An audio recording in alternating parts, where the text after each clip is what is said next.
Welcome in our channel education hub for all. आप लोगों का फिर से बहुत बहुत हार्दिक अभिनंदन आपके अपने channel education hub for all one पे। तो आइए हम लोग स्टार्ट करते हैं। आज का अपना सेशन जो है हमारा आज का है एनसीईआरटी सार संकलन, जो मनीष रंजन सर की बुक से है एनसीईआरटी सार संकलन। इसमें आज हम लोग भौतिकी यानी फिजिक्स साइंस में आज हम लोग फिजिक्स को पार्ट 1 कर रहे हैं, जिसमें हम लोग आज भौतिक विज्ञान के बारे में जानेंगे और किस एनर्जी का किस में रूपांतरण होता है उसके बारे में जानेंगे और मेजरमेंट के बारे में जानेंगे। तो चलिए हम लोग स्टार्ट करते हैं बिना रुके बिना विलंब किए हुए। तो जो भी छात्राएं इस चैनल पे नए हैं जल्द से जल्द सब्सक्राइब कर ले। सब्सक्राइब कर बेल आइकन को प्रेस कर ऑल पे क्लिक करना ना भूले, ताकि कोई भी नोटिफिकेशन आपको जल्द से जल्द मिल सके। तो आइए हम लोग स्टार्ट करते हैं। स्टार्ट करने से पहले एक सूचना, अब बीपीएससी 67 की एग्जामिनेशन जो है जनवरी फर्स्ट वीक या सेकेंड वीक में होने की संभावना है, जैसा कि अमरिंदर सर ने बताया है। बीपीएससी के जो स्टाफ हैं, पदाधिकारी हैं, उन्होंने बताया है। तो अब थोड़ी सी, लेकिन इस समय का हमें फ़ायदा उठाना है और ज़्यादा से ज़्यादा अपने छूटे हुए कोर्स को पूरा करना है। तो आइए हम लोग स्टार्ट करते हैं। ये मेरी बस एक छोटी सी कोशिश है वैसे छात्राओं के लिए जिनके पास पठन की सामग्री उपलब्ध ससमय नहीं हो पाती है या उपलब्ध हो ही नहीं पाती है, क्योंकि वो या तो सुदूर इलाका में या रूरल एरियाज में रहते हैं। चलिए, तो उनके लिए हम सब मिलकर एक प्रयास करते हैं। आप लोग भी ज़्यादा शेयर करें वीडियो को, ताकि सभी छात्राओं को इसका फायदा मिल सके और आप भी उनके सफलता का हिस्सा बन सके। चलिए स्टार्ट करते हैं। भौतिक विज्ञान क्या है हम सभी को पता है, फिर भी जान लेते हैं। विज्ञान की वह शाखा जिसके अंतर्गत पदार्थ, ऊर्जा एवं उनकी पारस्परिक क्रियाओं का अध्ययन किया जाता है। किसका? पदार्थ, ऊर्जा एवं उनकी पारस्परिक क्रियाओं का अध्ययन किया जाता है, उसे हम क्या कहते हैं? भौतिक विज्ञान। विज्ञान की वह शाखा जिसके अंतर्गत पदार्थ, ऊर्जा एवं मैटर एनर्जी एवं उनकी एक पारस्परिक क्रियाओं का अध्ययन किया जाता है, उसे हम क्या कहते हैं? भौतिक विज्ञान। याद रखिएगा, पदार्थ, ऊर्जा। भौतिक प्राकृतिक जगत का मूल विज्ञान है। भौतिक क्या है? प्राकृतिक जगत का मूल विज्ञान है, क्योंकि विज्ञान की अन्य शाखाओं का विकास भौतिकी के ज्ञान पर बहुत हद तक निर्भर है। क्योंकि अन्य जो विज्ञान की शाखाएं हैं वो डिपेंड है किस पे? तो भौतिकी पे। इसलिए इसे क्या कहा गया? मूल विज्ञान। भौतिक प्राकृतिक जगत का मूल विज्ञान है। सामान्य भौतिकी क्या है? इसके अंतर्गत यांत्रिकी एवं द्रव के गुणों का अध्ययन किया जाता है सामान्य भौतिकी में।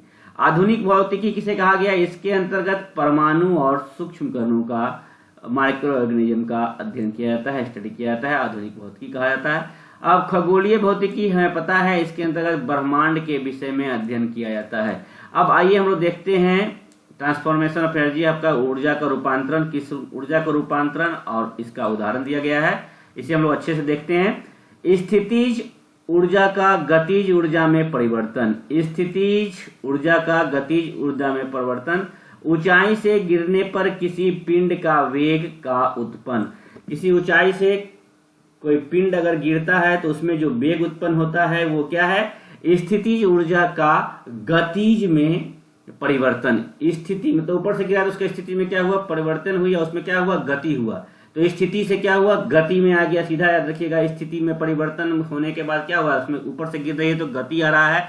तो ये क्या है? स्थिति से अस्थिति से गतिज में परिवर्तन। ऊंचाई से गिरने पर किसी पिंड का वेग का उत्पन्न होना, यानी स्पीड का बढ़ जाना, गति का बढ़ जाना, ये क्या है? स्थितिज ऊर्जा का गतिज ऊर्जा में परिवर्तन। अब आते हैं गतिज ऊर्जा का स्थितिज में ऊर्जा में परिवर्तन। सरल लोलक का अपनी माध्य स्थिति से दोनों ओर की अंतिम स्थिति में दोलन करना। एक छोर से दूसरे छोर, यानी दोनों ओर में माध्य स्थिति। लोलक का अपनी माध्य स्थिति से दोनों ओर की अंतिम स्थितियों में दोलन करना। दोनों ओर की लास्ट अंतिम स्थितियों में दोलन करना। गतिज ऊर्जा का उष्मा में परिवर्तन क्या है? तो दो पत्थरों को जब रगड़ते हैं तो उससे जो उष्मा परिवर्तन होता है, गति रगड़ने के बाद, ऐसे भी दो चीज को रगड़ने के बाद आप देखते हैं क्या होता है, उष्मा निकलता है, वही है गतिज ऊर्जा का उष्मा में परिवर्तन। दो पत्थरों को रगड़ने से उत्पन्न उष्मा। अब गतिज ऊर्जा यांत्रिक ऊर्जा का विद्युत ऊर्जा में, यांत्रिक ऊर्जा का विद्युत ऊर्जा में परिवर्तन क्या है, डायनेमो में आप देखते हैं। चलिए नेक्स्ट है विद्युत ऊर्जा का उष्मा ऊर्जा में परिवर्तन। बिजली का हीटर, विद्युत एनर्जी देखते हैं जाता है उसका जो हीट जनरेट हो जाता है हीटर में, बिजली हीटर। विद्युत ऊर्जा का प्रकाश ऊर्जा में परिवर्तन यानी बिजली का बल्ब। विद्युत ऊर्जा से यांत्रिक ऊर्जा में परिवर्तन, संचायक सेल। रासायनिक ऊर्जा का विद्युत ऊर्जा में परिवर्तन, मोटर, बिजली का पंखा। ये क्या है, रासायनिक ऊर्जा से विद्युत ऊर्जा में। विद्युत ऊर्जा का रासायनिक ऊर्जा में परिवर्तन क्या है, विद्युत घटती। रासायनिक ऊर्जा का उष्मा में परिवर्तन, जलता कोयला। रासायनिक विद्युत ऊर्जा में, यहाँ क्या, रासायनिक ऊर्जा का उष्मा में परिवर्तन, जलता कोयला। उष्मा से रासायनिक ऊर्जा में परिवर्तन, O2 और H2 का जमकर पानी बनना। ऊर्जा का उष्मा का गतिज ऊर्जा में परिवर्तन, भाप का इंजन। भाप का इंजन जो है उष्मा का गतिज ऊर्जा में परिवर्तन है। प्रकाश ऊर्जा से विद्युत ऊर्जा में परिवर्तन, फोटोसेल। विद्युत ऊर्जा से चुंबक ऊर्जा में परिवर्तन, विद्युत चुंबक। उष्मा से विद्युत ऊर्जा में परिवर्तन, तापपुंज। ऊर्जा का रासायनिक रूप से रूपांतर होता है। पेड़ पौधे में सूर्य की ऊर्जा रासायनिक होती है। पेड़ पौधे में सूर्य की ऊर्जा क्या होती है, रासायनिक होती है। आइए हम लोग मेजरमेंट मापन को समझे। सबसे पहले तो हम लोग जान लेते हैं जो क्वांटिटी है कौन कौन सा है, physical quantity, scalar quantity, vector quantity. ये तीन को हम लोग जानेंगे, scalar quantity, vector quantity and आपका फिजिकल क्वांटिटी। तो हम लोग देखते हैं मापन, मेजरमेंट को। सबसे पहले क्या हम लोग देखते हैं, फिजिकल क्वांटिटीज, भौतिक राशियां क्या होती है। भौतिकी के उन नियमों को जिन्हें राशियों के पदों में व्यक्त किया जाता है उन्हें भौतिक राशियां कहते हैं। जैसे वस्तु का क्या होता है, द्रव्यमान, लंबाई, बल, चाल, घनत्व इत्यादि, ये क्या है, भौतिक राशियां। अदिश राशियां क्या है, जिसमें वैसे भौतिक राशियां के निरूपण में केवल क्या होते हैं, जिसमें केवल परिमाण की आवश्यकता होती है, डायरेक्शन की नहीं होती है, केवल मैग्नीट्यूड की आवश्यकता होती है, परंतु दिशा की कोई आवश्यकता नहीं होती। जैसे चाल में क्या परिमाण है, मैग्नीट्यूड है, लेकिन कोई दिशा नहीं है, किधर जाना है किधर, समय दिशा नहीं है, द्रव्यमान समय, दूरी, ऊर्जा, आवेश, विभव, विद्युत धारा। ओके, अब देखते हैं, ये एकदम इंपॉर्टेंट है, याद रखिएगा। सदिश और अदिश राशि कौन कौन सा है। अदिश राशियां क्या है, वेक्टर क्वांटिटीज, जिसमें कि दोनों हो, दोनों मतलब परिमाण भी, मैग्नीट्यूड विद डायरेक्शन भी हो की आवश्यकता होती है, उन्हें क्या बोलते हैं, सदिश राशि यानी वेक्टर क्वांटिटी। वेक्टर में क्या होता है, परिमाण और दिशा दोनों होती है। वेक्टर में परिमाण और दिशा दोनों होता है, स्केलर में केवल मैग्नीट्यूड होता है। अब देखते हैं, भौतिकी मापन का विज्ञान है, मेजरमेंट की साइंस है। भौतिकी के नियमों को समय, बल, ताप, घनत्व तथा अनेक भौतिकी राशियों द्वारा व्यक्त किया जाता है। जैसे सबसे पहले हम लोग देखेंगे व्युत्पन्न मात्रक क्या है।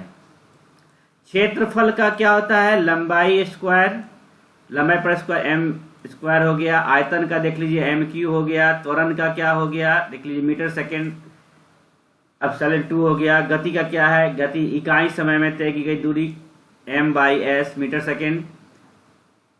मीटर पर सेकेंड। घनत्व का क्या होता है, मात्रा बटे आयतन। मात्रा का क्या होता है, केजी होता है। आयतन का आप देख लीजिए क्या होता है, एम क्यू होता है, इक्वल टू देख लीजिए केजी मीटर क्यू हो गया। चलिए आगे देखते हैं अब हम लोग। बल का मात्रा क्या होता है, मात्रा गुना त्वरण, यानी केजी इंटू मीटर पर सेकेंड स्क्वायर, यानी न्यूटन। बल का मात्रक न्यूटन है। दाब का मात्रक क्या है, पास्कल है। ऊर्जा का मात्रक क्या है, जूल है। और शक्ति का क्या होता है, वाट होता है। अब देखते हैं हम लोग सिस्टम ऑफ यूनिट्स मापन की प्रमुख पद्धतियां क्या क्या हैं। जैसे कि एम के एस, एम फॉर मीटर, के for kilogram, S for second. इस पद्धति में लंबाई के मात्रक मीटर, द्रव्यमान के मात्रक किलोग्राम एवं समय के मात्रक सेकेंड होते हैं। एफपीएस क्या है, फुट पाउंड सेकेंड। इसे ब्रिटिश पद्धति कहते हैं। एफपीएस को ब्रिटिश पद्धति कहते हैं। इस पद्धति में लंबाई के मात्रक को क्या बोलते हैं, फुट में, द्रव्यमान के मात्रक को पाउंड में और समय के मात्रक को सेकेंड में लेते हैं। सीजीएस क्या है, centimetre, C for centimetre, G for gram, S for second. Centimetre, gram, second. इस पद्धति को फ्रेंच या मेट्रिक पद्धति कहा जाता है। सीजीएस को फ्रेंच और एफपीएस को ब्रिटिश मेट्रिक पद्धति भी कहा जाता है। इस पद्धति में लंबाई के मात्रक को सेंटीमीटर में, द्रव्यमान के मात्रक को ग्राम में और समय के मात्रक को सेकेंड में। समय का तो सब एक ही होता है। अब SI international system of unit कहते हैं इसको, अंतर्राष्ट्रीय मात्रक पद्धति। इसके अनुसार बात करें हम सन 1960 ईस्वी में एसआई पद्धति को अंतर्राष्ट्रीय पद्धति के रूप में, 1960 में एसआई पद्धति को अंतर्राष्ट्रीय पद्धति के रूप में अंतर्राष्ट्रीय मात्रक पद्धति स्वीकार किया गया 1960। वर्तमान में एसआई पद्धति को सारे संसार में उपयोग किया जाता है। 7 मूल मात्रकों पर आधारित है। 7 मूल मात्रकों पे आधारित है। आइए तो देखते हैं हम लोग हमें पता है कि 7 मूल मात्रक है। तो मूल मात्रकों के प्रतीकों को ठीक इसी रूप में समस्त संसार में स्वीकार किया गया है। ये लेखन का भाषा पर भी निर्भर नहीं करते हैं। बीमा दैट मीन्स डायमेंशन, संकेत होता है इसका MLT के प्रयोग द्वारा मात्रकों को संक्षिप्त रूप में व्यक्त करने को बीमा कहते हैं। MLT के फॉर्म में जो भी मात्रकों को हम लोग शॉर्ट फॉर्म में डिफाइन करते हैं उसे क्या कहते हैं, बीमा कहा जाता है। जैसे कि यहाँ पे क्या है, M का मतलब होता है द्रव्यमान, L मतलब लंबाई लेंथ, T मीन्स टाइम आपका समय। अब आइए अंतरराष्ट्रीय मात्रक पद्धति को समझे जो 7 है। पहला लंबाई के लिए क्या है, लेंथ है। द्रव्यमान के लिए क्या है, मास। मास ही होता है ना, द्रव्यमान के लिए मास है। तो लेंथ जो है, लेंथ का या लंबाई का मात्रक क्या होता है, मीटर में ही नापते हैं ना, मीटर होता है। अंतरराष्ट्रीय तौर पे आप किसी भी चीज को खरीदते हैं तो आप कपड़ा वगैरह खरीदते हैं तो मीटर में, किसी डोरी वगैरह तार वगैरह खरीदते हैं तो वायर वगैरह खरीदते हैं तो क्या है, मीटर में। तो आप समझ जाइए कि लंबाई का लेंथ क्या है, मीटर में। मीटर को किलोमीटर में आप बदलते हैं वो अलग बात है, लेकिन जो इसकी मूल मात्रक, मूल राशि का मात्रक होता है वो लंबाई का क्या होता है, मीटर होता है। अब आइए द्रव्यमान की बात करें तो द्रव्यमान यानी मास, मास का क्या होता है, किलोग्राम, केजी में जो भी आप परचेज करते हैं। समय का टाइम का सेकेंड होता है मात्रक। विद्युत धारा यानी इलेक्ट्रिक करंट का सबको पता है एम्पियर में होता है इलेक्ट्रिक करंट। और ताप, टेम्परेचर का होता है आपका जाके केल्विन। और ज्योति तीव्रता यानी ल्यूमिनस इंटेंसिटी का होता है कैंडेला। हमेशा याद रखिएगा टेम्परेचर का केल्विन होता है, टेम्परेचर का केल्विन, और ज्योति तीव्रता यानी ल्यूमिनस इंटेंसिटी का कैंडेला होता है। और पदार्थ की मात्रा, अमाउंट ऑफ सब्सटेंस की मात्रक होती है मोल। क्या होती है, मोल। आइए अब देखते हैं प्रकाश वर्ष क्या है। ये डिस्टेंस को बताता है, किसको, तो डिस्टेंस का मात्रक है। लाइट ईयर यह दूरी का मात्रक है, डिस्टेंस का मात्रक है। प्रकाश द्वारा निर्वात में 1 वर्ष में तय की गई दूरी को 1 प्रकाश वर्ष कहते हैं, जो लगभग 6 बिलियन मील के बराबर होता है। कितने, एक प्रकाश वर्ष कितने मिलियन मील के बराबर, कितने बिलियन मील के बराबर होता है? तो 6 बिलियन मील के बराबर होता है। एक प्रकाश वर्ष equal to 9.46 into 10⁻15 metre. 9.46 into 10⁻15, 9.46 into 10⁻15 metre. Okay, clear. Parsec जो है ये भी दूरी मापने का सबसे बड़ी इकाई है। ये जो है दूरी मापने की सबसे बड़ी इकाई है पारसेक। 1 पारसेक इक्वल टू होता है 3.08 इंटू 10⁻16 मीटर। ओके, नेक्स्ट देखते हैं। अब आते हैं एक संपूरक जो है मात्रक कहते हैं इसको, सब्स्टिट्यूट मात्रक है, संपूरक मात्रक है। क्या है? समतल कोण और ठोसीय कोण, रेडियन और एस्टेरेडियन। रेडियन इसका है, समतल कोण का क्या है? रेडियन है, और ठोस कोण का क्या है? एस्टेरेडियन। रेडियन को RAD से, एस्टेरेडियन को SR से संकेत करते हैं। तो समतल कोण का रेडियन और ठोस कोण का एस्टेरेडियन। अब आइए कुछ महत्वपूर्ण व्युत्पन्न मात्रक हैं, इसे भी आप देख लेंगे। क्षेत्रफल का मीटर स्क्वायर, आगे भी बता दिया था मैंने। आयतन का Q होता है, घनत्व का kg पर मीटर क्यू होता है, चाल का मीटर सेकेंड होता है, वेग का भी मीटर सेकेंड होता है, त्वरण का मीटर सेकेंड स्क्वायर होता है, एवं बल का होता है न्यूटन। आप इसे बोल सकते हैं केजी मीटर पर सेकेंड स्क्वायर, या संवेग का होता है, देख लीजिए, और आवेग का न्यूटन सेकेंड होता है, और दाब का क्या होता है? ये पास्कल है। क्या है? पास्कल। और कार्य का, तो कार्य या ऊर्जा दोनों का क्या होता है? न्यूटन मीटर या जूल। न्यूटन मीटर न बोल के आप जूल न बोल के आप न्यूटन मीटर भी बोल सकते हैं। कुछ प्रमुख यांत्रिक एसआई मात्रकों एवं सामान्यतया प्रयुक्त मात्रकों के परस्पर संबंध है, उसे भी हम लोग देख लेते हैं। क्या है? लंबाई, लेंथ, द्रव्यमान, मास, आयतन, वॉल्यूम, यही 3 है। तो 1 माइक्रोमीटर यानी कि माइक्रोन बराबर क्या होता है? Mu into 10⁻⁻6 metre. 1 angstrom equal to होता है 10⁻⁻10 metre. 1 metric tonne equal to होता है 10⁻³ किलोग्राम। एक परमाणु द्रव्यमान का मात्रक AMU का होता है 1.66 इंटू 10⁻⁻27। 1 लीटर बराबर होता है 10⁻³ मीटर क्यूब घन मीटर। आइए अब देखते हैं नेक्स्ट हम लोग बल यानी फोर्स। फोर्स का क्या होता है? न्यूटन है। क्या होता है? 1 डाइन इक्वल टू 10⁻⁵।